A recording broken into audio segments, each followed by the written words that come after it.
श्री सद्गुरुदेव नमः। श्री रामचंद्राय नमः। आप श्री सद्गुरुदेव की सन्निधि में हैं।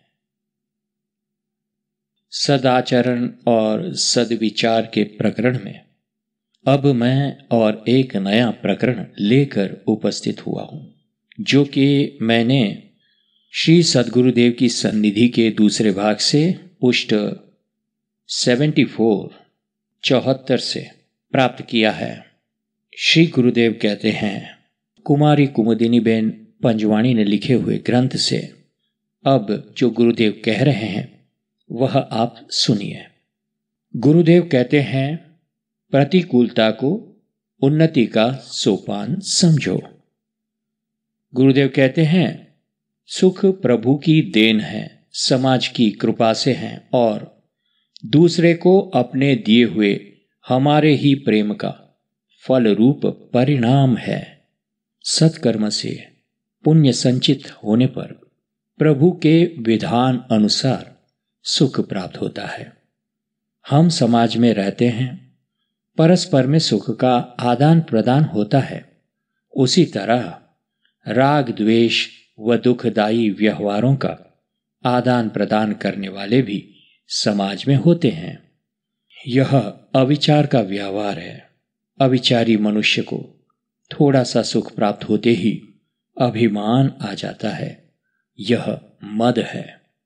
देखो, पहला अभिमान होना, दूसरा दुर्वचन बोलना, तीसरा दुर्विवाद दुराग्रह व हठ करना, चौथा अप्रिय अपमान राग द्वेष निंदा करना और पांचवा स्वयं को निर्दोष बुद्धिमान मानते हुए दूसरे हितैषी की बात नहीं मानना। ये 5 लक्ष्य दोष साधारण होने का उपाय यह है साधन। इसलिए सद्बुद्धि, कुलीनता, जितेंद्रियत्व, क्षमा, अल्प भाषण, यथाशक्ति दान, कृतज्ञता और सत्यपूर्ण व्यवहार अर्थात सदाचार, ये गुण स्वतः इतने तेजपूर्ण हैं कि जो कोई मनुष्य इसे धारण करता है उसको चौकस चमका देता है। सदाचार से आयु व कीर्ति की वृद्धि होती है और तृष्णा लालसा से आयु व बुद्धि मारी जाती है। नहीं को अस जन्मा जग माही, प्रभुता पाई जाही मद नाही। मद से पथभ्रष्ट व कर्तव्यच्युत कौन नहीं होता। जहां सुख का मद होता है वहां क्षुद्र वृत्तियां उदय होती ही है।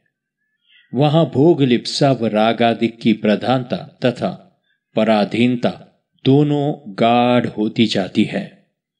इससे मानवीय स्वभाव का तिरोधान हो जाता है और पशुत्व व हृदयहीनता की वृद्धि हो जाती है।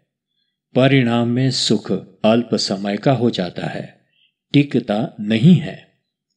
मनुष्य जीवन की सही सफलता तो वही कि किसी भी परिस्थिति, संयोग, वियोग तथा भाव अभाव को लेकर हम में सुख दुख तथा राग आदिक वृत्तियों का उद्भव और आवेश ना होवे। बड़प्पन तो सद्गुणों की देन है।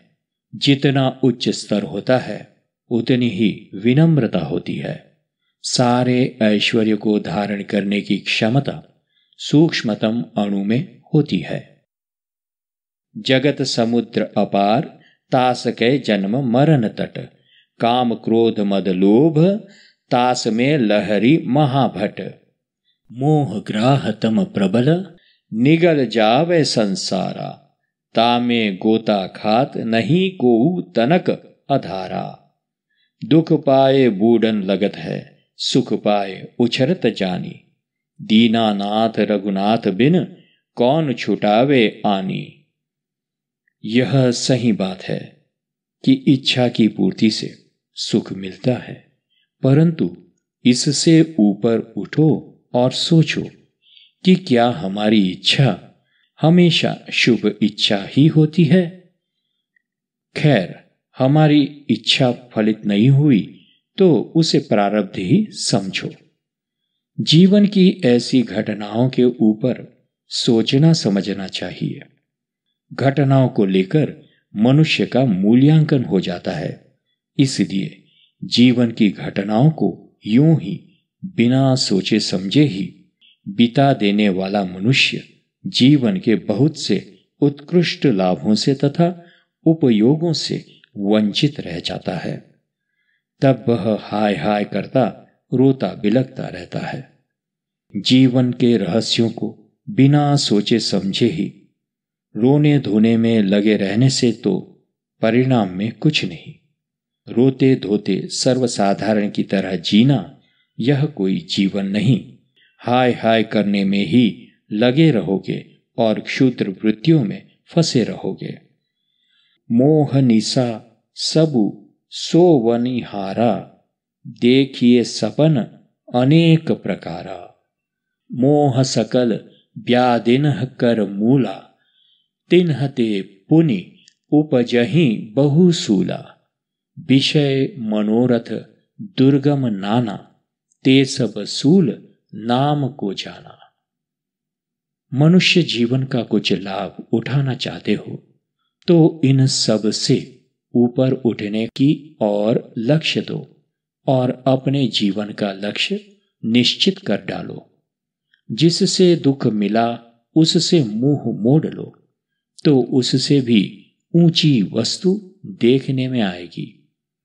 प्रतिकूलता को ऊपर चढ़ने का सोपान समझो और सीढ़ी पर सीढ़ी चढ़ना प्रारंभ कर दो। शक्ति, समझ तथा समय को निरर्थक नहीं होने दो। इतने समय के संबंध के पश्चात भी जब यही परिणाम और कुछ नहीं मिला है तो इसमें प्रारब्ध ही समझो। संसार तो भुर्र का लड्डू है। जो खाता है वह भी पछताता है, जो नहीं खाता है वह भी लालसा का मारा हाय हाय करता पछताता रहता है कि हाय मेरे हाथ से संसार छूटा जा रहा है। वास्तव में संसार में सार केवल भजन है, प्रभु प्रेम है। अति दीन मलिन दुखी नीत ही, जिनके पद पंकज प्रीति नहीं। राघव वल्लभ लाल बिन, व्यास न पायो सुख। डार डार मैं हूं फिरिया, पात पात में दुख। सभय चतुर अरु सब, बड़े अपने अपने ठोर। सब तजी कै हरि को भजे, सोई चतुर सिर मोर।